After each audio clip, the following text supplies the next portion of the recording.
Bonjour à tous et à toutes. Mon nom est Marie-Catherine Ayotte et je vais entamer la portion jurisprudence récente de la conférence en vous parlant de deux décisions en matière d'hypothèque légale de la construction. Donc, comme la plupart d'entre vous savez déjà, la loi prévoit plusieurs conditions qui doivent être remplies afin de pouvoir inscrire une hypothèque de la construction sur un immeuble.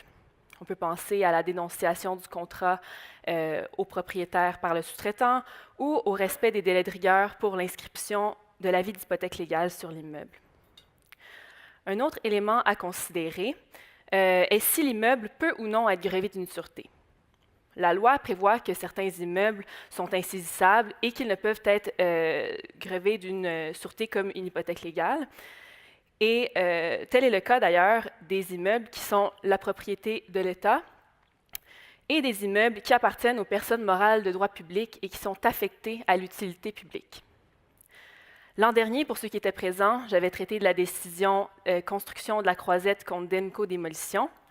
Dans cette affaire, la Cour supérieure avait retenu qu'il était possible d'inscrire une hypothèque de la construction sur un CHSLD, et ce, malgré que ce soit un bien d'utilité publique affecté à l'utilité publique insaisissable, puisque la loi prévoyait une exception à cet effet. Là, ici, je ne vais pas vous vendre la mèche, mais ce ne sont pas tous les immeubles publics qui bénéficient d'une telle exception. La décision équipement Yves Landry contre Ville de Gaspé, dont je vais vous parler, en est un bon exemple. Commençons par un bref résumé des faits. En 2010, la Ville de Gaspé décide d'amorcer un projet de construction d'un nouveau bâtiment multifonctionnel communautaire au bénéfice d'organismes communautaires de la région, dont les Chevaliers de Colomb.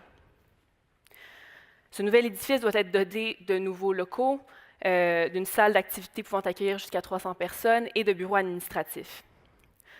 À cet effet, la Ville conclut donc une entente avec les Chevaliers en vertu de laquelle ils seront en charge notamment de la gestion de l'immeuble, de l'organisation des activités et de percevoir les revenus de location de salles. La Ville octroie donc un contrat à Bouchard Construction pour agir à titre d'entrepreneur général et Équipement Yves Landry, elle, obtient un sous-contrat pour la fourniture des composantes électriques. Les travaux de construction vont débuter en juillet 2010 et impayé, Équipement Yves Landry va se retrouver contrainte de publier un avis d'hypothèque légale et un préavis d'exercice d'une vente sous contrôle de justice sur l'immeuble. Elle introduit par la suite une requête en délaissement forcé en vente sous contrôle de justice et la Ville réplique en demandant la radiation de ces inscriptions, alléguant que l'immeuble en soi est un bien d'utilité publique insaisissable qui ne peut être grevé par une hypothèque de la construction. Selon Équipement Yves Landry, l'immeuble, lui, n'est pas affecté à l'utilité publique puisque l'immeuble n'est pas essentiel à la communauté et que son accès n'est pas gratuit. Mais qu'est-ce qu'un bien affecté à l'utilité publique? La jurisprudence vient nous dire de manière non limitative qu'il peut s'agir de biens qui rentrent parmi trois catégories. Donc, soit des biens qui sont destinés à l'usage du public et général, essentiels au fonctionnement de la municipalité ou gratuitement à la disposition du public en général. En première instance, la Cour va conclure que l'immeuble est effectivement affecté à l'utilité publique, donc insaisissable, et que les inscriptions doivent être radiées. Le fait que des tarifs puissent être exigés des utilisateurs n'a pas pour effet de changer l'affectation de l'immeuble. Ce raisonnement va être confirmé en appel par la Cour qui rappelle que les tribunaux se doivent de faire une interprétation large de l'expression affectée à l'utilité publique. Ça signifie qu'en cas de doute, il va toujours falloir trancher en faveur du domaine public pour éviter que les biens du domaine public ne puissent tomber dans le domaine privé. De plus, quand on parle d'un bien qui est affecté à l'utilité publique, le terme affecté, c'est bien important de le comprendre, ne réfère pas uniquement à l'usage qu'on fait de l'immeuble, mais bien à la destination du bien en soi. Donc, il faut aller regarder quelle est la raison pour laquelle l'immeuble a été bâti à la base, quelle en est sa vocation. Dans ce cas-ci, il était très clair, en vertu de l'entente qui avait été conclue entre les Chevaliers de Colomb et la Ville, que l'immeuble avait une vocation qui répondait à de nombreux besoins de la communauté, que ce soit des besoins récréatifs, sportifs, culturels, éducatifs, communautaires et familiaux. Donc, cette décision s'est vraiment inscrite dans une lignée d'autres jugements des tribunaux qui sont assez similaires et qui ont eu tendance à qualifier les biens de la municipalité comme des biens qui relèvent du domaine public. Toutefois, puisque les biens des municipalités peuvent aussi tomber sous le domaine privé, on va suggérer en cas de doute et lorsque les délais sont serrés, de quand même publier l'hypothèque légale pour préserver son droit, quitte à la faire radier peu de temps plus tard, une fois qu'on aura étudié le dossier et si on réalise que manifestement notre recours est voué à l'échec. Ce qui m'amène à la deuxième décision dont je vais vous parler aujourd'hui, qui est la décision 2436-7427 Québec Inc. contre Construction Osmat. Cette décision est un exemple flagrant des conséquences néfastes que peut avoir l'acharnement d'un entrepreneur à non pas inscrire, mais à maintenir une hypothèque légale alors qu'il sait ou devrait savoir que son recours est clairement voué à l'échec. Dans cette affaire, 2436, qui est propriétaire d'un immeuble commercial, loue en partie le rez-de-chaussée à une garderie, la garderie Lally-Coccinelle. Afin d'aménager l'espace, la garderie doit procéder à plusieurs travaux de construction et à cette fin, elle retient les services de construction Osmat. L'entente entre la garderie et Construction Osmat prévoit qu'Osmat acquiert les 2/3 des actions de la garderie en contrepartie des travaux qui sont évalués à environ 150 000 $. Quelques mois après le début des travaux, la garderie, qui éprouve certaines difficultés financières, cesse de payer son loyer et son bail avec 2436 est résilié par les tribunaux en octobre 2012. 2436 change alors immédiatement les serrures des portes des locaux et Construction Osmat, évidemment, cesse ses travaux qu'elle ne reprendra jamais. C'est uniquement le 22 mars 2013, soit plus de 5 mois après avoir cessé ses travaux, et après avoir réalisé que le local en question avait été reloué à une autre garderie, que Construction Osmat a décidé de publier un avis d'hypothèque légale de construction, alors que la loi prévoit un délai de 30 jours. Bon, son avis d'hypothèque légale a ensuite été suivi par un préavis d'exercice d'une vente sous contrôle de justice, et 2436 a fini par demander la radiation de ses inscriptions. De plus, en étant d'avis que Construction Osmat savait ou aurait dû savoir qu'elle n'avait absolument aucun droit de publier ses inscriptions contre l'immeuble et que son dirigeant avait agi de manière abusive et de mauvaise foi tout au long de ces procédures. 2436 réclame également le paiement de dommages punitifs et de dommages-intérêts pour troubles, inconvénients et perte de temps et des honoraires extrajudiciaires. Construction Osmat, elle, plaide à peu près tout, notamment que la publication de son hypothèque légale était faite dans les temps, donc elle n'était pas tardive, que 2436, qui est le propriétaire de l'immeuble, s'était engagé à acquitter toute somme due à Construction Osmat pour les travaux, alors que ce n'était pas le cas, et que le véritable donneur d'ouvrage était 2436 et non pas la garderie, alors que 2436 était à peine au courant de quel type de travaux étaient envisagés dans l'immeuble.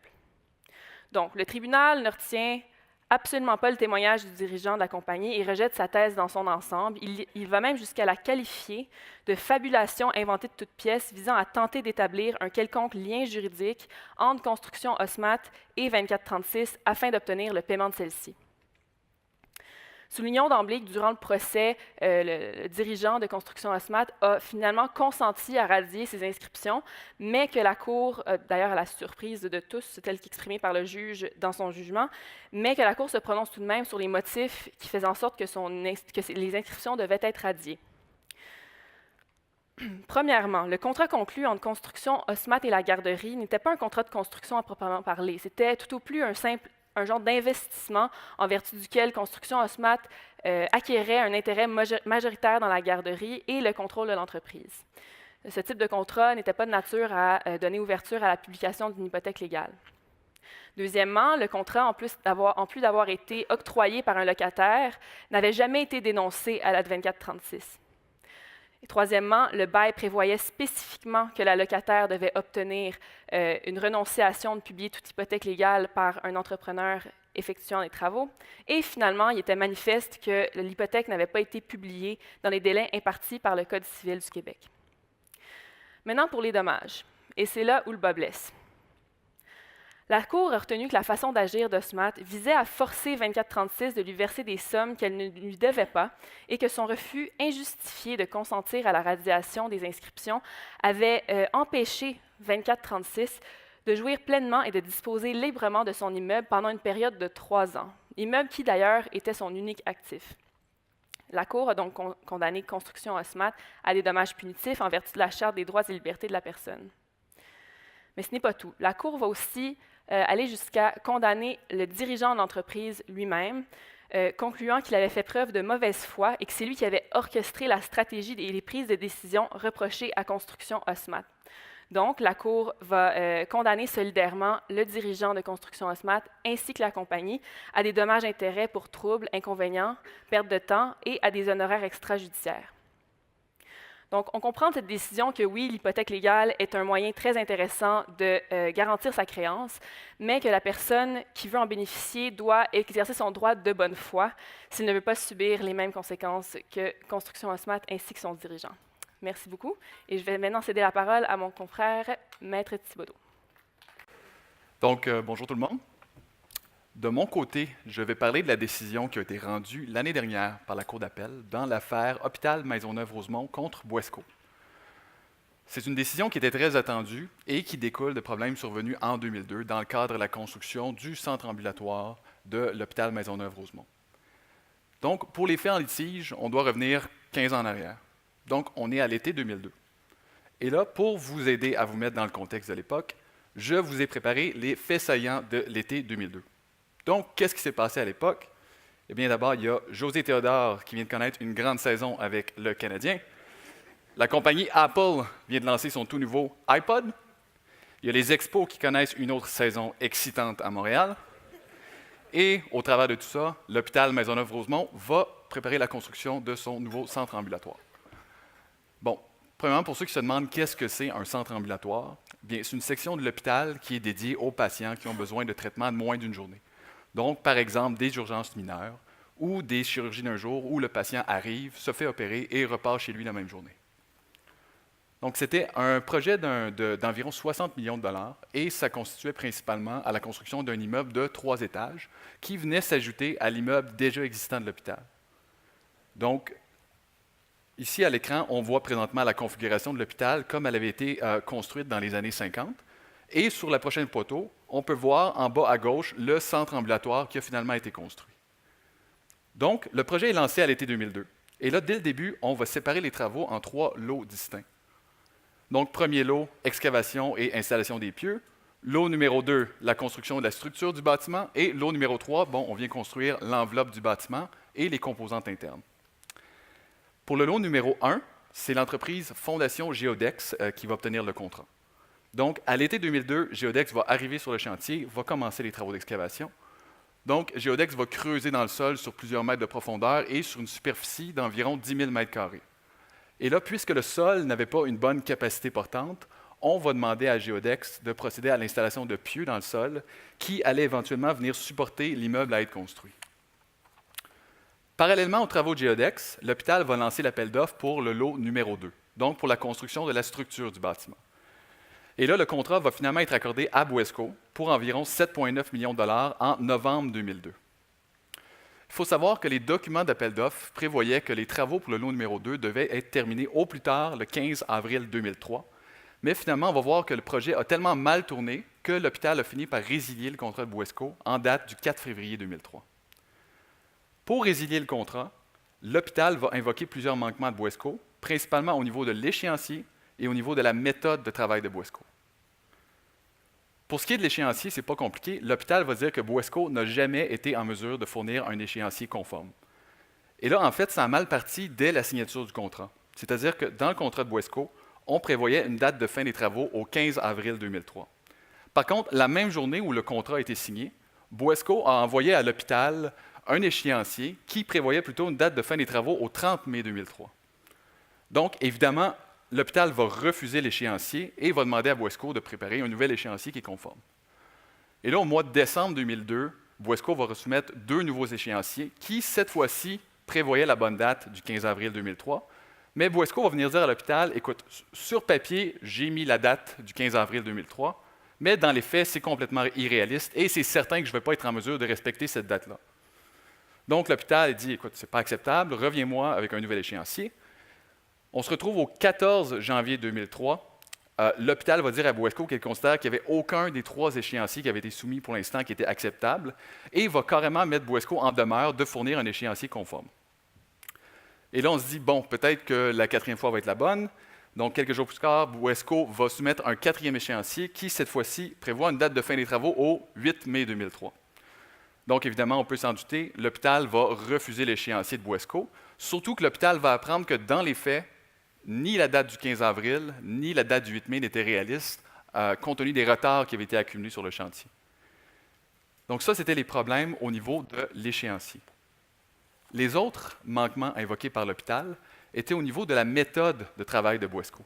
Donc, on a vu tout à l'heure que le contrat de Boesco a été accordé en novembre 2002. Donc, évidemment, ça veut dire que Boesco devait réaliser ses travaux dans des conditions hivernales. Et là, pour les fins de la construction de la structure du bâtiment, un des éléments importants était de s'assurer que le sol dans le fond de l'excavation ne gèle pas. Et d'ailleurs, dans le contrat de Boesco, on avait une clause qui prévoyait qu'il devait y avoir du chauffage en tout temps pour s'assurer que la température du sous-sol soit maintenue à environ 10 degrés Celsius. Et il y avait deux raisons principales pour lesquelles il fallait éviter que le sol ne gèle. Et ici, c'est central au litige. La première, c'est que quand le sol gèle, ça entraîne un gonflement du sol. Et donc, il y avait un risque que la pression du sol qui gèle fasse sortir les pieux qui avaient été installés par Géodex dans le cadre du lot numéro 1. L'autre raison, c'est que si on construit sur un sol qui est déjà gelé, il y avait un risque que la structure soit affectée le jour où le sol allait dégeler. Donc, c'est-à-dire que pour faire la construction de la structure, Boesco devait utiliser ce qu'on appelle un système de support dans le fond d'excavation qu'on appelle des étais. Donc, on a un exemple ici, par exemple, d'un système d'étais. Et là, le problème, c'est que si on installe les étais sur un sol qui est déjà gelé, et qu'on procède à la construction de la structure qui vient s'appuyer sur les étais, et là, finalement, que le sol finit par dégeler, le sol en dessous des étais peut alors se compacter sur le poids de la structure, et là, ça peut être catastrophique, puisque la structure peut carrément s'écrouler en raison du manque de support.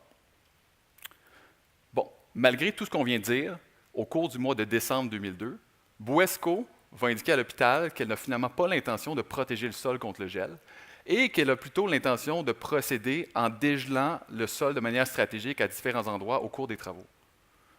Les professionnels de l'hôpital, de leur côté, vont dire qu'ils refusent la méthode de Boesco et vont insister à plusieurs reprises pour que Boesco s'assure de ne pas laisser le sol gelé.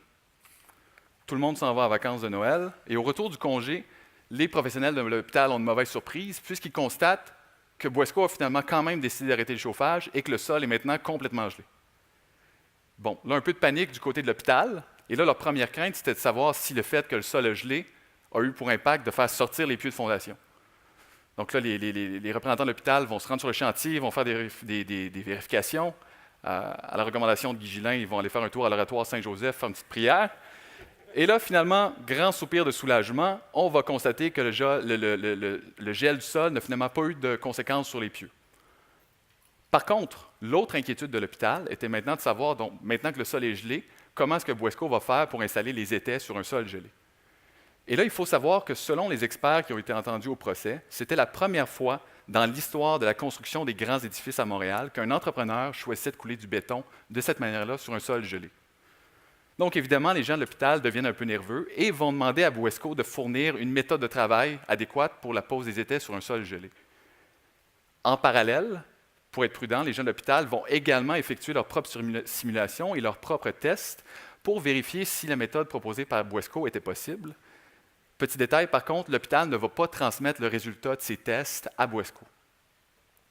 Finalement, Boesco ne va jamais être en mesure de fournir un plan de travail acceptable pour l'hôpital, et l'hôpital va finir par résilier le contrat de Boesco en date du 4 février 2003. Bon, en résumé, les trois principaux manquements invoqués par l'hôpital pour résilier le contrat étaient les échéanciers déficients, le fait d'avoir laissé geler le sol et l'absence de méthode acceptable pour la mise en place des étais sur un sol gelé. Et pour résilier le contrat, l'hôpital va se fonder sur l'article 57 de son contrat, qui prévoit essentiellement qu'en cas de manquement grave, l'hôpital peut non seulement résilier le contrat, mais peut également faire compléter les travaux par un autre entrepreneur aux frais de Boesco. Et c'est exactement ce que l'hôpital va faire. Donc, après avoir résilié le contrat de Boesco, elle va retenir les services d'un autre entrepreneur qui va compléter les travaux du lot numéro 2 pour un montant d'environ 9,5 millions de dollars. Donc, une fois les travaux terminés, l'hôpital va prendre des poursuites contre Boesco pour la somme, se faire rembourser le 9,5 millions. Et de son côté, Boesco va poursuivre l'hôpital pour 10,5 millions de dollars pour un solde contractuel et pour des dommages qui résultent de la résiliation de son contrat qu'elle considère injustifié. Première instance, le juge va dire, bon, Première chose, on doit vérifier si les manquements évoqués par l'hôpital sont des manquements graves.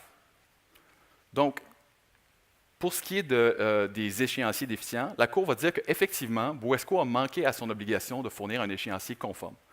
Par contre, la Cour va dire que ça ne constitue pas pour autant un manquement grave, et surtout, selon la Cour, si on considère le fait que l'hôpital, à plusieurs reprises, a permis à Buesco d'apporter des corrections à son échéancier. Donc ici, selon la Cour, il ne s'agit pas d'un manquement grave. Pour le fait d'avoir laissé le sol gelé, la Cour va reconnaître que c'était effectivement dangereux de la part de Buesco, mais par contre, encore une fois, selon la Cour, ce n'est pas un manquement grave, puisque dans les faits, selon la Cour, on a vu qu'il n'y a pas eu de conséquences. Et ici, le juge va dire que oui, le choix de Buesco était risqué, mais qu'en bout de ligne, le choix de la méthode lui appartenait. Donc, encore une fois, selon la Cour, ce n'est pas un manquement grave. Et enfin, pour ce qui est du fait de Buesco de ne pas avoir été en mesure de fournir une méthode adéquate pour l'installation des étais sur un sol qui était gelé, la Cour va conclure cette fois-ci qu'effectivement, il s'agissait d'un manquement grave, puisque Buesco avait l'obligation d'élaborer une méthode de travail sécuritaire et qu'il n'avait pas été en mesure de le faire. Par contre, la Cour va aussi mettre une partie du blâme sur l'hôpital. La Cour va dire à l'hôpital, écoute, tu as préparé en parallèle des tests et tenté de trouver une méthode de travail, toi aussi de ton côté, tu aurais dû transmettre toute l'information à Buesco. Et donc, selon la Cour, l'hôpital a manqué à son obligation de renseignement envers Buesco. Et selon la Cour, ça constitue un abus de droit qui empêche l'application de la résiliation-sanction par l'hôpital. Le juge de première instance va donc rejeter le recours de l'hôpital et va accueillir le recours de Buesco pour environ 3,3 millions de dollars. Cette décision-là va être portée en appel et la Cour d'appel va finalement complètement renverser la décision rendue en première instance. D'abord, au niveau des manquements invoqués par l'hôpital, la Cour d'appel va dire qu'il n'y en a pas seulement eu un, mais qu'il y a bien eu 3 manquements graves de la part de Buesco. Donc, au niveau de l'échéancier, la Cour d'appel va venir dire que l'obligation de l'entrepreneur de respecter l'échéancier prévu au contrat est l'une des plus importantes qui lui incombe et qu'il s'agit d'ailleurs d'une obligation de résultat. Et ici, la Cour indique que, dans les faits, soit les échéanciers de Buesco ne prévoyaient pas les bonnes dates, et que quand les bonnes dates étaient inscrites, en fait, c'était des échéanciers de complaisance, puisque Buesco, verbalement, disait qu'il ne serait pas en mesure de les respecter. Et selon la Cour, le fait que l'hôpital a permis à Buesco d'effectuer des corrections à ces échéanciers ne constitue pas une tolérance et qu'on ne peut pas faire un reproche à l'hôpital de ne pas avoir résilié le contrat de Buesco dès la première infraction de Buesco. Au niveau du sol qui a gelé, et là c'est intéressant, le juge de première instance avait dit que la décision de laisser le sol gelé relevait de la discrétion de Buesco dans le choix de ses méthodes de travail. La Cour d'appel, elle, n'est pas d'accord avec ça, mais là, pas du tout.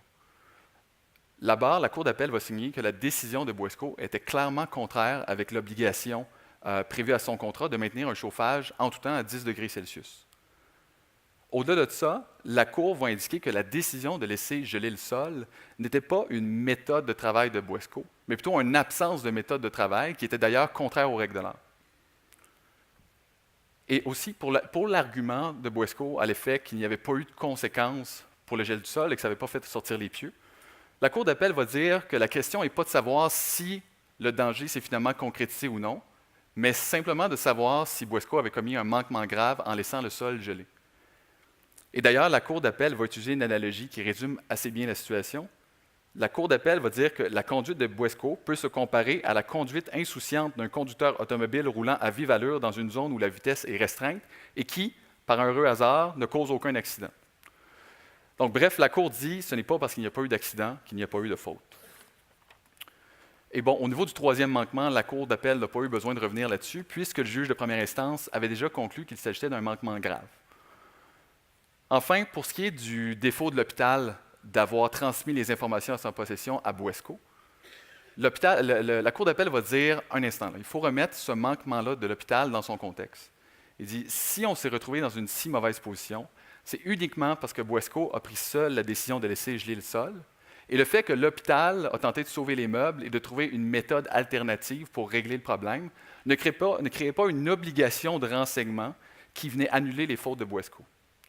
Donc, la Cour d'appel conclut que l'hôpital était tout à fait justifié de résilier le contrat de Buesco et que Buesco devait donc payer pour les dommages qui en découlent. Bon, et là, je vous ai parlé pendant à peu près 10 minutes là, de l'importance de respecter les échéanciers et on me fait des grands signes que je suis en train de dépasser le temps alloué. Donc, je vais passer la parole à mon collègue Jerry Argento qui va conclure avec la dernière conférence de la journée. Merci. Alors, bonjour à tous. À mon tour de vous remercier de votre présence en si grand nombre aujourd'hui. Au cours des prochaines minutes, je vais vous entretenir sur la jurisprudence récente en matière du devoir d'information. Avant de rentrer dans le vif du sujet, je propose à titre d'introduction une présentation sommaire de la notion du devoir d'information, telle qu'établie par la Cour suprême du Canada dans l'arrêt Banque de Montréal contre Bail rendu en 1992, alors que ce n'était pas José Théodore, mais plutôt Patrick Roy qui était le gardien de but des Canadiens. Donc, dans cet arrêt, la Cour suprême a énoncé que, c'était en 1992, auparavant, il revenait aux parties de se renseigner et de s'informer avant d'agir. Mais la Cour a expliqué que le droit civil est devenu plus attentif aux inégalités informationnelles et qu'il impose une obligation positive de renseignement dans le cas où une partie se retrouve dans une position informationnelle vulnérable. Qu'est-ce que ça veut dire? La Cour a enseigné trois conditions ou composantes de ce devoir d'information. Premièrement, on parle d'une information de nature déterminante, c'est-à-dire une information dont la communication permettrait d'éviter un préjudice pour le co-contractant. Deuxième condition, une information détenue par une partie. Et par là, la jurisprudence nous enseigne que c'est une information qu'une partie détient réellement ou qu'elle devait avoir, selon son expérience et son expertise. Et je vais rentrer dans ces détails dans quelques instants. Troisième condition, la position informationnelle vulnérable d'une partie. La jurisprudence à ce sujet nous enseigne qu'une partie serait dans une telle position informationnelle vulnérable lorsqu'il sera impossible pour cette partie de s'informer lui-même ou lorsqu'il fait légitimement confiance à son co-contractant. Donc, le devoir d'information va s'appliquer selon ces trois conditions et généralement en matière de contrat de construction, on dira que c'est le donneur d'ouvrage qui est débiteur d'un devoir d'information envers l'entrepreneur. Mais la Cour nous enseigne que le devoir d'information n'est pas absolu et il ne dispense pas les entrepreneurs de se renseigner concernant les travaux envisagés et des risques qui sont associés. Effectivement, dans l'arrêt Boesco, dont Philippe, mon collègue, vient de vous entretenir, la Cour d'appel a rappelé qu'il faut trouver et respecter un équilibre entre le devoir d'information et celle de s'informer. Donc, comment faire? À ce sujet, en retour, la Cour suprême, dans l'arrêt Bail, nous expose trois facteurs qui influencent la teneur du devoir d'information. Premièrement, on parle de la formation continue du contrat. En matière de contrat de construction, on va avoir plusieurs étapes dans la relation contractuelle. L'appel d'offres, la phase précontractuelle, la signature du contrat, l'exécution des travaux, la survenance de conditions imprévues, l'émission de directives de modification, d'avenants, ainsi de suite. Et la Cour suprême nous enseigne qu'à chaque étape, il va avoir un devoir d'information et une obligation de se renseigner qui va s'appliquer. Et selon les circonstances, ces devoirs vont être modulés. Deuxième facteur qui influence la teneur du devoir d'information, c'est la répartition des risques. Effectivement, généralement, c'est l'entrepreneur qui va assumer les risques associés à l'exécution des travaux, mais la Cour nous enseigne qu'il ne faudrait pas que l'évaluation des risques faits par l'entrepreneur soit faussée, soit par une information manquante ou par une information erronée. Troisième et dernier facteur, expertise relative des parties.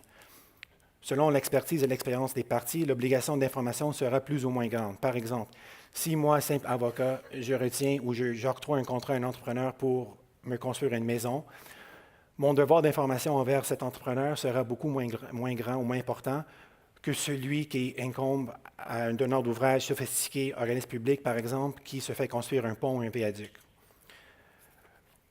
Donc, ces principes étant exposés, je propose d'aborder deux décisions récentes où les tribunaux ont interprété et appliqué ces principes. Allô? OK. Donc, la première, la Ville de Montréal contre Pomerleau.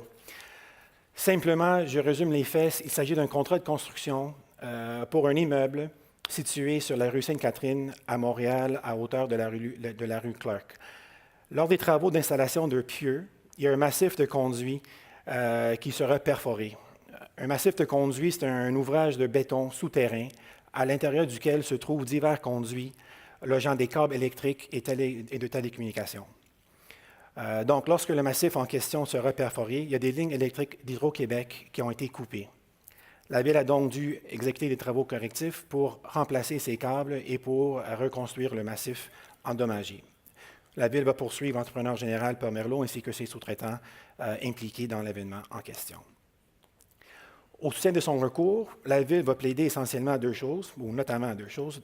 Premièrement, les plans émis par la Ville indiquaient ou permettaient d'indiquer la présence et l'emplacement des massifs souterrains, et d'autre part, que l'entrepreneur a omis de prendre les vérifications nécessaires avant l'exécution des travaux. Au contraire, l'entrepreneur va plaider que le massif qui fut heurté n'apparaissait pas au plan émis par la Ville. Il va aussi plaider que les plans étaient incomplets et par ailleurs incompréhensibles. Et troisièmement, que la Ville a omis d'informer l'entrepreneur des massifs situés à l'endroit où les travaux devaient s'exécuter. Selon la preuve présentée au procès, le tribunal a retenu que les plans ne permettaient pas de localiser le massif endommagé. Sur le débat quant à la clarité ou la suffisance des plans, la Ville a présenté lors du procès un témoin qui est venu expliquer à la Cour comment, selon lui, les plans devaient être interprétés et décortiqués pour justement déterminer où se trouvaient les massifs en question. Et de cette preuve, la Cour a retenu deux choses. Premièrement, qu'en absence de ces explications du témoin, il était impossible de comprendre quelque chose des plans. C'est ce que conclut la Cour. Et de plus, la Cour va dire va conclure que les explications fournies par le témoin n'ont jamais été communiquées à l'entrepreneur lors de l'exécution des travaux. Par ailleurs, de la preuve, le tribunal va retenir qu'un représentant de la Ville qui était présent au chantier à plusieurs reprises lors de l'exécution des travaux a omis de communiquer cette information à l'entrepreneur Pomerleau et aux sous-traitants, malgré qu'il avait connaissance de la présence des massifs. Donc, à la base de cette preuve, le tribunal va conclure que l'entrepreneur était dans une position informationnelle vulnérable parce qu'il était difficile, voire impossible pour l'entrepreneur de se renseigner, car le massif était introuvable selon les plans et selon une exploration raisonnable. Et sur ce dernier point, le tribunal rappelle que les massifs de conduits étaient fabriqués en béton. Donc, même en procédant à des travaux d'excavation exploratoire, l'entrepreneur ne pouvait pas simplement ouvrir le massif pour voir s'il y avait des conduits ou des câbles dedans. Et donc, sur ces motifs, la Cour va conclure que la Ville avait manqué à son devoir d'information et que l'entrepreneur n'était pas responsable des dommages. La deuxième décision est celle du procureur général du Québec contre Talon-Sébec, un arrêt rendu par la Cour d'appel il y a quelques semaines. Les faits sont les suivants. Le MTQ octroie un contrat à l'entrepreneur Talon-Sébec pour des travaux de micro-surfaçage sur l'autoroute 70 à Saguenay. Les documents d'appel d'offres spécifiaient un produit enrobé coulé à froid ou ECF. Étant un simple avocat, j'ai dû faire une recherche et j'ai fait une recherche Google pour comprendre c'était quoi des travaux de micro-surfaçage et j'ai trouvé des photos qui démontrent, je crois, ce qu'on entend par ça. Donc, on voit à la gauche, avant les travaux, une autoroute fissurée en état de dégradation, comme la plupart de nos routes à Montréal. Et à droite, le résultat des travaux en question. Donc, pour revenir à notre cas, les travaux vont être exécutés au cours de l'été 2008 et il est par ailleurs admis que les travaux ont été exécutés selon les plans et devis et selon les règles de l'art. Donc, l'entrepreneur a bien fait son travail. Cependant, après l'hiver, donc au printemps 2009, le MTQ va constater une usure avancée de l'autoroute en question. Les parties vont avoir des discussions, des négociations, et l'entrepreneur va, oui, c'est normal, l'entrepreneur va accepter à la demande du MTQ de reprendre ses travaux, mais à condition et sous réserve d'une réclamation quant à la détermination de la responsabilité de cette situation. Autrement dit, l'entrepreneur a dit, bien, on accepte de refaire les travaux, mais on va mandater des experts, puis on va déterminer c'est qui est responsable. Et si jamais ce n'est pas nous, bien, on réserve le droit de réclamer pour ces travaux correctifs. Donc, reprise de travaux au cours de l'été 2009. Les travaux sont faits, l'hiver passe. Printemps 2010, on constate de nouveau l'usure avancée, prématurée de l'autoroute en question. Là, la chicane pointe entre les parties. L'entrepreneur va finir par prendre un recours contre le MTQ, réclamant justement le coût de ces travaux correctifs à hauteur de 1,6 million de dollars. Le MTQ, non seulement nie devoir une quelconque somme à l'entrepreneur, mais se porte demandeur conventionnel et demande le remboursement de tous les sommes payées en vertu du contrat initial pour les travaux effectués en 2008. Donc, au soutien de son En première instance, la Cour supérieure va donner raison à l'entrepreneur. L'entrepreneur va présenter une preuve par expert qui va venir expliquer c'était quoi la cause de cette dégradation prématurée. C'est que, à Saguenay, les automobilistes utilisent des pneus munis de crampons métalliques, des studded tires, comme on dit, et ça fait arracher toute l'enrobée.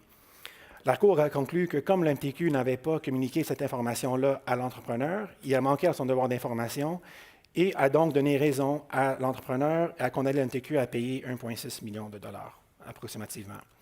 Le MTQ va porter cette décision en appel et va plaider essentiellement qu'il revenait plutôt à l'entrepreneur de se renseigner sur les risques associés au contrat et de les assumer. Donc, face à cet argument, la Cour d'appel va d'emblée dire que c'est en fonction de l'expertise des parties, et particulièrement du MTQ, qu'on va analyser la chose. Et à ce sujet, la Cour d'appel va noter que c'est quand même le MTQ qui gère le réseau routier au Québec.